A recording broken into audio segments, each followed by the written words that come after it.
पुराने समय की बात है। एक नगर में एक राजा रहता था। वो बड़ा ही दूर था।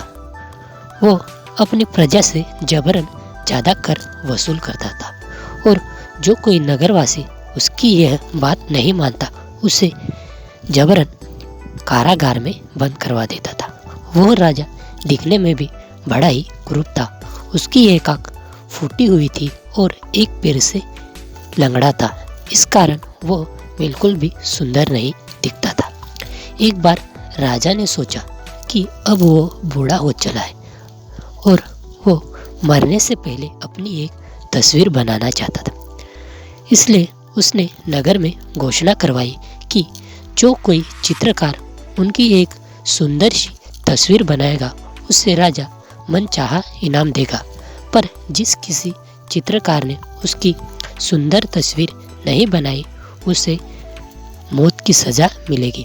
यह घोषणा सुन किसी चित्रकार ने हिम्मत नहीं की कि राजा की तस्वीर बनाए। भला एक आँख से काने और एक पैर से लंगड़े राजा की सुंदर तस्वीर कैसे बनेगी। यह सोच किसी चित्रकार ने राजा की तस्वीर बनाने की सोची नहीं। पर एक चित्रकार ऐसा भी था जिसने राजा के चित्र बनाने की ठानी। वो राजा के पास गया और उसने कहा, महाराज, मैं आपकी तस्वीर बनाऊंगा। इस पर उस राजा ने कहा, अगर तुमने मेरी सुंदर तस्वीर बनाई तो तुम जो चाहोगे वो इनाम मैं तुम्हें दूंगा।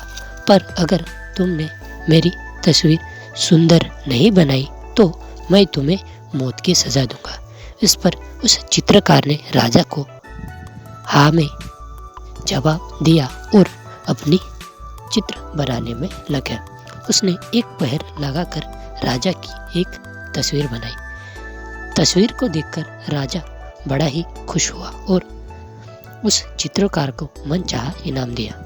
उस चित्रकार ने राजा की इस तरह से तस्वीर बनाई थी कि राजा एक घोड़े पे सवार है और वो अपनी एक आंख मीचकर शिकार पर निशाना लगा रहे हैं और घोड़े की दूसरी साइड में उसका वो लंगड़ा पैर है, जिस कारण राजा का वो पैर नहीं दिख रहा। कई बार जीवन में बड़ी समस्या में ही बड़े मौके छुपे हुए होते हैं। इसलिए ऐसी परिस्थिति में अगर हमने दिमाग से काम लिया और समस्या से बिना डरे उस पर हल निकालने की कोशिश की तो हमें जीवन में कई बड़े मौके मिल सकते।